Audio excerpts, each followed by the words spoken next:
नमस्कार जोहार। आप देख रहे हैं न्यूज जजबुलेटिन का न्यूज बुलेटिन। बढ़ते हैं झारखंड की महत्वपूर्ण खबरों की ओर। पहली खबर, मानसून सत्र में आएगा मेडिकल प्रोटेक्शन बिल, स्वास्थ्य मंत्री ने दी मंजूरी। झारखंड का मानसून सत्र 3 सितंबर से शुरू होने वाला है, जिसमें कई अहम मुद्दों पर चर्चा होगी। वहीं मेडिकल प्रोटेक्शन बिल भी लाने की तैयारी है। स्वास्थ्य मंत्री बन्ना गुप्ता ने कहा कि राज्य के लिए मेडिकल प्रोटेक्शन बिल होना जरूरी है, इसलिए मानसून सत्र में ही इसे लाया जाएगा। उन्होंने इस विधेयक पर अपनी मंजूरी दे दी है। साथ ही इसे विधानसभा के मानसून सत्र में रखने का निर्देश विभाग के पदाधिकारियों को दिया है। इससे पहले मंगलवार को होने वाली कैबिनेट की बैठक में भी इस बिल पर चर्चा होगी। अगली खबर, सोनिया गांधी के साथ विपक्षी दलों के बैठक में बोले सीएम हेमंत सोरेन, एकजुट होकर केंद्र की गलत नीतियों से लड़ सकेंगे। अखिल भारतीय कांग्रेस अध्यक्ष सोनिया गांधी ने विपक्षी एकजुटता की कवायद के तहत शुक्रवार को कई प्रमुख नेताओं के साथ ऑनलाइन बैठक की। इस बैठक में पश्चिम बंगाल, महाराष्ट्र, तमिलनाडु और झारखंड के मुख्यमंत्री भी शामिल हुए। बैठक के जरिए विपक्षी दलों को एकजुट कर केंद्र सरकार की गलत नीतियों के खिलाफ लड़ाई को धार देने का प्रयास किया जा रहा है।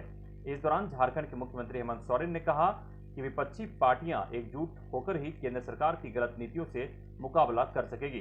बैठक में पूर्व प्रधानमंत्री डॉक्टर मनमोहन सिंह और राहुल गांधी सहित नेशनल कॉन्फ्रेंस के फारूक अब्दुल्ला, डीएमके से एमके स्टालिन, टीएमसी की तरफ से ममता बनर्जी, झामुमो की तरफ से हेमंत सोरेन, शिवसेना के उद्धव ठाकरे, एनसीपी के शरद पवार और वामपंथी नेता सीताराम येचुरी सहित अन्य विपक्षी दलों के नेता शामिल हुए।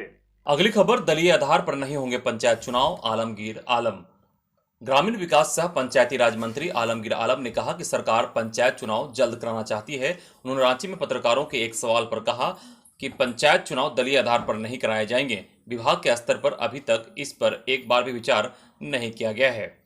हालांकि राज्य निर्वाचन आयोग को चुनाव की तैयारी करने का निर्देश दिया गया है। वो वोटर लिस्ट भी तैयार कर लिया गया है।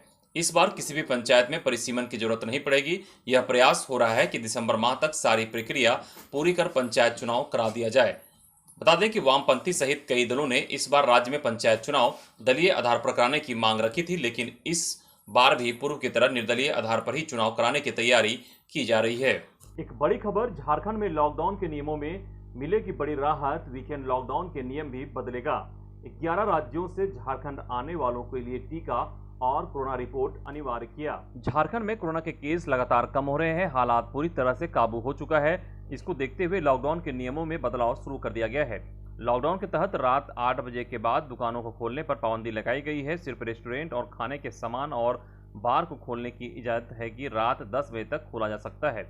अब इसको लेकर नियम बदलने की तैयारी की जा रही है ताकि दुकानें सामान्य तरीके से संचालित हो सके। वहीं कम समय के कारण बाजारों में भीड़ भी न रहे। इसके अलावा राज्य सरकार वीकेंड लॉकडाउन में भी राहत देने जा रही है। रविवार को भी अब सामान्य तरीके से दुकानें खोली जाएगी। बताया जाता है कि इस सप्ताह के बाद के दिनों में कभी भी आपदा प्रबंधन प्राधिकार की बैठक बुलाई जाएगी, जिसके आधार पर फैसला लिया जाएगा। अभी वीकेंड लॉकडाउन के दौरान राशन, रेस्टोरेंट, होटल समेत खाने के तमाम सामान रविवार को खोले जा रहे हैं, जबकि बाकी सारे दुकानों को बंद रखने का आदेश है। बता दें कि झारखंड सरकार कोरोना को रोकने के लिए सख्ती भी बरत रही है। झारखंड में 11 राज्यों से आने वाले लोगों के लिए नियम लगा दिया गया है कि उनको कोरोना नेगेटिव रिपोर्ट या टीकाकरण का सर्टिफिकेट लेकर आना होगा, तब झारखंड में प्रवेश मिलेगा। कोरोना नेगेटिव रिपोर्ट 72 घंटा पहले का होना जरूरी है। इसके बाद ही झारखंड में प्रवेश करने की इजाज़त दी जाएगी। इसके तहत उत्तर प्रदेश, उड़ीसा, गोवा, केरल, महाराष्ट्र, आंध्र प्रदेश, त्रिपुरा, मणिपुर, मेघालय, मिजोरम, अरुणाचल प्रदेश जैसे राज्यों से आने वाले लोगों पर बंदिशें लागू की गई है। इधर कोरोना से अनाथ बच्चों का हो रहा रजिस्ट्रेशन, इस उम्र में मिलेगा इतने लाख का फंड। रांची जिला प्रशासन ने वैश्विक महामारी कोरोना के कारण अनाथ हुए बच्चों को केंद्र सरकार की पीएम केयर फॉर चिल्ड्रेन योजना का लाभ दिलाने की प्रक्रिया शुरू कर दी है। योजना के तहत कोरोना महामारी में अनाथ हुए उन बच्चों जिनके माता पिता, पालनहार या गोद लेने वाले अभिभावक की मृत्यु हुई है, उन्हें आर्थिक, शैक्षिक एवं स्वास्थ्य आदि लाभ पहुंचाया जाएगा। पोर्टल pmcareforchildren.in पर इसके लिए ऑनलाइन रजिस्ट्रेशन कराया जा सकता है। जो बच्चे ऑनलाइन रजिस्ट्रेशन करने में अक्षम हैं, उनके अभिभावक, रिश्तेदार आदि रांची समाहरणालय केबी ब्लॉक में कमरा नंबर 111 स्थित जिला बाल संरक्षण इकाई से संपर्क कर सकते हैं। इसके अलावा child help toll free number 1098 पर भी संपर्क कर सकते हैं। पीएम केयर फॉर चिल्ड्रेन योजना के तहत अनाथ हुए बच्चों को 18 साल की उम्र में मासिक सहायता राशि और 23 साल की उम्र में पीएम केयर से 10 लाख रुपए का फंड भी दिया जाएगा। इसके अलावा इन बच्चों के लिए मुफ्त शिक्षा भी सुनिश्चित की जाएगी। ऐसे बच्चों को 18 साल की उम्र तक आयुष्मान भारत योजना के तहत 5 लाख तक का हेल्थ इंश्योरेंस भी दिया जाएगा। इसके प्रीमियम का भुगतान पीएम केयर की तरफ से किया जाएगा। अगली खबर, रक्षाबंधन को लेकर बाजार में उमड़ी भीड़, राखी से लेकर गिफ्ट की जमकर हो रही खरीदारी। रक्षाबंधन को लेकर बाजार में खासा उत्साह देखने को मिल रहा है। भाई बहन के पवित्र प्रेम के प्रतीक राखी का त्यौहार सावन माह की पूर्णिमा को मनाया जाता है। इस बार राखी यानी रक्षाबंधन 22 अगस्त को है। कोरोना संक्रमण के बीच इस बार राखी का खास महत्व है। संक्रमण थोड़ा कम होने से बाजार में लोग दिख रहे हैं। सरकार के द्वारा भी बाजार में छूट दी गई है। बाजार में राखी से लेकर मिठाई और गिफ्ट की काफी अच्छी बिक्री हो रही है। इस बार स्टोन, कुंदन और एडी की छोटी राखियों की मांग सबसे ज्यादा है। इसके अलावा भाभी के लिए लुम्बा राखी, कंगन राखी और बच्चों के लिए कार्टून राखी भी खूब पसंद की जा रही है। इसके साथ ही बाजारों में लड़कियों मेहंदी लगाने के लिए भी उमड़ रही है। अगली खबर, 14वें वित्त आयोग के संविदा कर्मियों के दोनों हाथ में लड्डू, कोर्ट में केस जीते या हारे फायदा उन्हीं को। 14वें वित्त आयोग में सैकड़ों कर्मी संविदा पर कार्यरत थे। ये वे कर्मी हैं जिन्हें 15वें वित्त आयोग का कार्यकाल शुरू होने पर काम से हटा दिया गया था। केंद्र सरकार के निर्देश के मुताबिक 15वें वित्त आयोग का पैसा किसी भी हाल में 14वें वित्त आयोग के कर्मियों पर नहीं खर्च किया जाएगा। ऐसे में राज्य सरकार के पास उन्हें संविदा से हटाने के अलावा कोई विकल्प नहीं बचा था। काफी आंदोलन के बाद राज्य सरकार ने आश्वासन दिया था कि जल्द ही उनके हित में कोई निर्णय होगा। इधर सरकार की तरफ से 15वें वित्त आयोग में संविदा पर कर्मियों को बहाल करने के लिए परीक्षा की तैयारी की जा रही है। सरकार की तरफ से 15वें वित्त आयोग के अंतर्गत 1300 पदों पर तकनीकी कर्मियों की नियुक्ति के लिए लिखित व दस्ता परीक्षा 5 सितंबर को आयोजित की जाएगी। इधर संविदा कर्मी बहाली के मामले को लेकर कोर्ट की शरण में है। 17 अगस्त को हुई सुनवाई में कोर्ट ने 2 मामलों का हवाला दिया। एक मामला रांची हाईकोर्ट का है, दूसरा दिल्ली हाईकोर्ट का। दोनों मामलों में कोर्ट का आदेश यह है कि पहले जो संविदा पर काम कर रहा है उसे हटाकर किसी दूसरे को बहाल नहीं किया जा सकता। हालांकि कोर्ट ने साफ कहा है कि जारी सुनवाई में कोर्ट का जो भी फैसला आएगा वो ही मान्य होगा। ऐसे में अगर संविदा कर्मी केस हार भी जाते हैं तो सरकार की तरफ से दी गई आरक्षण की वजह से निश्चित तौर पर 80% से ज्यादा बहाली पुराने संविदा कर्मियों की ही होगी। और अगर संविदा कर्मी केस जीत जाते हैं तो उनकी मांग 100% पूरी होने की संभावना है। ऐसे में कहा जा रहा है कि संविदा कर्मियों के दोनों हाथ में लड्डू हैं, हारे तो भी और जीते तो भी फायदा उन्हीं को होने वाला है। इधर भाजपा प्रदेश अध्यक्ष दीपक प्रकाश का झारखंड सरकार पर बड़ा तंज, कहा झारखंड के भविष्य को झामो कांग्रेस ने दांव पर लगाया। हेमंत सरकार के खिलाफ भारतीय जनता पार्टी शनिवार को 264 प्रखंडों व 3 महानगरों में मानव श्रृंखला बनाएगी। इस बाबत प्रदेश अध्यक्ष सह सांसद दीपक प्रकाश ने प्रेस वार्ता को संबोधित करते हुए कहा कि 19 महीने की सरकार में कानून व्यवस्था ध्वस्त हो गई। प्रदेश जंगल राज की ओर बढ़ रहा है। हत्या, दुष्कर्म, महिला उत्पीड़न, बढ़ता उग्रवाद, शोषण, आदिवासियों की नृशंस हत्या में लगातार इजाफा हो रहा है, जबकि विकास की गति शून्यता है। अगली खबर, झारखंड में आम लोगों के लिए थानों में नियुक्त होंगे वकील, तुरंत देंगे कानूनी मदद। ये है प्रक्रिया। राज्य के थानों में आम लोगों की सहूलियत के लिए वकील प्रतिनियुक्त किए जाएंगे। वकील झालसा के पैनल एडवोकेट होंगे जो थानों में हिरासत में लिए गए और गिरफ्तार किए गए लोगों को तत्काल कानूनी मदद करेंगे। झारखंड राज्य विधिक सेवा प्राधिकार ने अपने 96 पैनल वकीलों को थाने में प्रतिनियुक्त करने का निर्णय लिया है।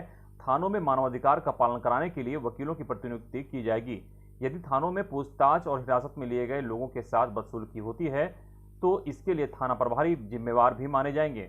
झालसा के कार्यपालक अध्यक्ष जस्टिस अप्रेश कुमार सिंह ने इस संबंध में आदेश जारी किया है। अगली खबर, मनरेगा में 4 करोड़ 80 लाख रुपए का घोटाला, ऑडिट रिपोर्ट में हुआ खुलासा। पशु शेड व बकरी शेड की खरीद में भी गड़बड़ी।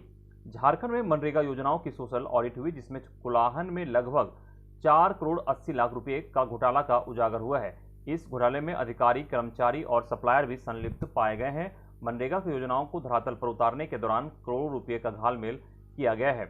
मवेशी सेट, बकरी सेट सहित कई योजनाओं के लिए सामग्री की खरीद में भी गड़बड़ी पाई गई है। मनरेगा के सोशल ऑडिट में इस योजना की पोल खुली है। ऑडिट रिपोर्ट की माने तो करोड़ों रुपए की वित्तीय गड़बड़ी की सामने आई है। इधर दिल्ली से रांची आए 5 विमान यात्री कोरोना संक्रमित। बिरसा मुंडा एयरपोर्ट में शुक्रवार को 5 विमान यात्री कोरोना संक्रमित मिले। वे सुबह विस्तारा एयरलाइंस से दिल्ली से रांची पहुंचे थे। एयरपोर्ट पर कोविड जांच में 5 यात्री के पॉजिटिव होने की पुष्टि हुई। जब तक कोविड जांच रिपोर्ट आती तब तक वे अपने गंतव्य स्थान को ओर निकल चुके थे। इसके बाद 5 को मोबाइल पर संक्रमित होने की सूचना दी गई। पूर्व में भी बेंगलुरु और दिल्ली से रांची पहुंचे कई यात्री कोरोना संक्रमित पाए गए थे। जानकारी के अनुसार एयरपोर्ट पर कोविड जांच में लापरवाही बरती जा रही है। एयरपोर्ट पर तैनात स्वास्थ्यकर्मी केवल उन्हीं यात्रियों का सैंपल ले रहे हैं जिनके पास कोरोना वैक्सीन का सर्टिफिकेट नहीं है। इधर आवास प्लस ऐप में योग्य लाभुकों का नाम नहीं, मुखिया संघ ने बीडीओ से की शिकायत। झारखंड के बोकारो जिले के गोमिया प्रखंड की सभी पंचायतों में प्रधानमंत्री आवास योजना में आवास प्लस ऐप की सूची में योग्य लाभुकों का नाम नहीं है। इससे गरीब निराश हैं। आवास प्लस ऐप में टेक्निकल खराबी के कारण कुछ लाभुकों का नाम हट गया है। गोमिया प्रखंड मुखिया संघ ने उक्त समस्या से बीडीओ कपिल कुमार को अवगत कराया है। छूटे हुए लाभुकों का नाम सूची में जोड़ने की मांग की है। वहीं इस संदर्भ में बीडीओ कपिल कुमार ने कहा कि वर्ष 2011 के सर्वे के बाद छूटे हुए लाभुकों के नाम को आवास प्लस ऐप के माध्यम से जोड़ा गया है। टेक्निकल खराबी के कारण छूटे हुए लाभुकों की सूची को प्रतिवेदन जिला भेज दिया गया है। मौके पर गोमिया प्रखंड मुखिया संघ के अध्यक्ष रहमतुन्निसा ने कहा कि लाभुकों का मकान अत्यंत जर्जर अवस्था में है। भारी बारिश एवं तेज आंधी के कारण कई गरीबों का मकान क्षतिग्रस्त हो गया है। ऐसे में उनका प्रधानमंत्री आवास निर्माण कार्य प्राथमिकता के साथ होना चाहिए। खबर अकीदत, सादगी व नियाज फातिहा के साथ मुहर्रम संपन्न। मुहर्रम अंतिम पैगंबर हजरत मोहम्मद साहब के नवाजे हजरत इमाम हुसैन और उनके साथियों के शहादत की याद में मनाया जाता है। दुनिया भर में मुसलमान मुहर्रम की 9वीं और 10वीं तारीख को रोजा रखते हैं और मस्जिदों घरों में इबादत करते हैं। पूरे अकीदत, सादगी और भाईचारे के साथ मुहर्रम 2021 का समापन हुआ। रांची के करबला चौक स्थित करबला में, ना रोड स्थित कुल्हाड़ी शाह बाबा करबला में, डोरंडा कब्रिस्तान करबला में, कांके धौताल करबला में सहित विभिन्न करबला और इमामबाड़े में नियाज फातिहा के बाद सादगी से मुहर्रम मनाया गया। कहीं भी किसी अखाड़े द्वारा जुलूस नहीं निकाला गया। अगली खबर जनहित से बता दें कि व्हाट्सएप पर वीडियो कॉल कहीं आपको न बना दे कंगाल। कुलांचल में अश्लील वीडियो दिखाकर ब्लैकमेल कर रहे सातिर। यदि आप मोबाइल पर व्हाट्सएप चला रहे हैं तो आप सावधान हो जाइए, क्योंकि आजकल कई ऐसे मामले सामने आए हैं जिसमें लोग फ्रॉड का शिकार हो रहे हैं। मान सम्मान की हानि हो रही है वो अलग, थाने में शिकायत करने पर भी कोई खास फायदा अब पीड़ित को नहीं हुआ है। कुलांचल में हाल के दौरान 4-5 मामले ऐसे आए हैं जिसमें अनजान नंबर से व्हाट्सएप पर वीडियो कॉल आता है। वीडियो कॉल करने वाला तत्काल या तो अश्लील हरकत करता हुआ या अश्लील वीडियो दिखाकर उस पल का तस्वीर निकाल ले रहा है। इसके बाद उस तस्वीर को उस व्यक्ति के पास भेजकर पैसे की डिमांड करता है या तस्वीर को वायरल करने की धमकी देता है। 3-4 दिनों की तोल मोल के बाद यदि बात नहीं बनती है तो उसके परिचितों के बीच तस्वीर को सोशल मीडिया पर वायरल कर दिया जा रहा है। जो पैसे वाले हैं वो तोल मोल कर अपनी इज्जत बचाने की डर से पैसे का भुगतान कर दे रहे हैं। भुरकुंडा थाने में अब तक 3-4 मामले आ गए हैं। इसमें सयाल का भी एक पीड़ित है। इस संबंध में भुरकुंडा थाना प्रभारी ने बताया कि ऐसे लोगों को पकड़ने के लिए तकनीकी सेल की मदद ली जा रही है। दोस्तों आज के लिए बस इतना ही, फिर मिलते हैं नेक्स्ट वीडियो में झारखंड की बड़ी खबरों के साथ ही दोस्तों अगर खबर आपको अच्छी लगी हो तो खबर को लाइक करें और अपना फीडबैक देना ना भूलें। साथ ही दोस्तों अगर आपने हमारे चैनल को अभी तक सब्सक्राइब नहीं किया है तो हमारे चैनल को सब्सक्राइब कर लें। साथ ही बेल आइकॉन को दबाना ना भूलें ताकि हर खबर की नोटिफिकेशन आपको मिलती रहे।